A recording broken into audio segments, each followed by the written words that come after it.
आयुष्यात आपण अनेक गोष्टींची सुरुवात करतो, पण अशी कोणती तिथी आहे ज्या दिवशी केलेलं कार्य कधीच संपत नाही? ज्याचा क्षय होत नाही ते अक्षय. 3.5 मुहूर्तांचा सुवर्ण तेज, दातृत्वाचा ओलावा आणि नव्या संकल्पांची पहाट म्हणजे अक्षय तृतीया. आजच्या व्हिडिओमध्ये आपण फक्त एका सणाची माहिती घेणार नाही आहोत, तर उलगडणार आहोत त्यामागचा तो गौरवशाली इतिहास ज्याने मानवी संस्कृतीला अक्षय राहण्याचा मंत्र दिला. चला तर मग जाणून घेऊया या मंगलमय दिनाचे गुपित. नमस्कार मंडळी, ऐका हो ऐका मराठी पॉडकास्टमध्ये आपले सहर्ष स्वागत आहे. ऐका हो ऐका मराठी पॉडकास्टच्या सर्व दर्शकांना व श्रोत्यांना अक्षय तृतीयेच्या हार्दिक शुभेच्छा.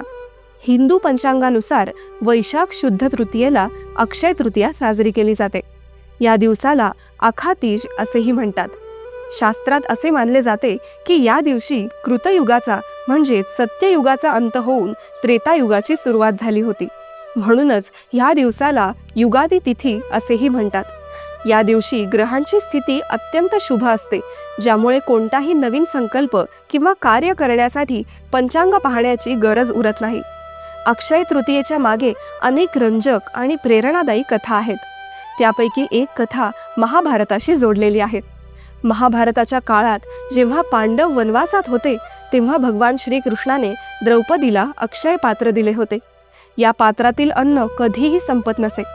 याच दिवशी श्रीकृष्णाने आपल्या गरीब सख्या सुदाम्याचे पोहे स्वीकारून त्याचे दारिद्र्य दूर केले होते.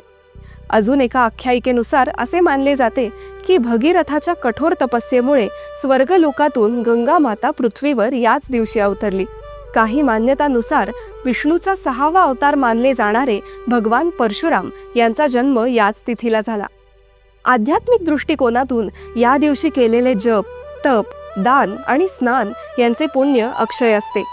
या दिवशी पितरांचे स्मरण करून त्यांना जलतर्पण करण्याची पद्धत आहे.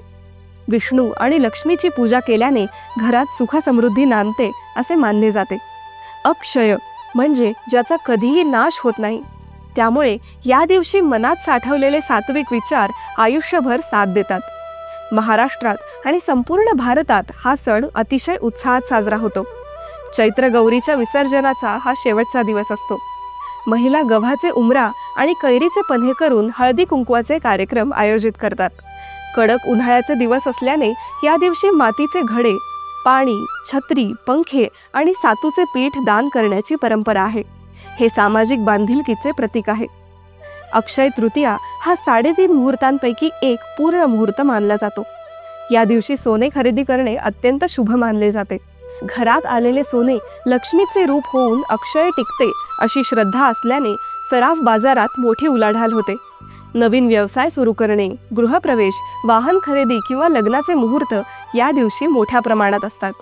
शेतकरी बांधव याच दिवशी आपल्या शेतीच्या कामाला सुरुवात करतात, ज्याला अक्षय मुहूर्त असेही म्हटले जाते. तर मंडळी, आजच्या पुरतं एवढंच. आम्हाला आशा आहे की तुम्हाला आमचा हा पॉडकास्ट अवश्य आवडला असेल. आवडला असल्यास लाईक व शेअर करायला विसरू नका व खाली असलेल्या कमेंट बॉक्समध्ये आपले विचार व मत मांडण्यास अजिबात संकोच करू नका.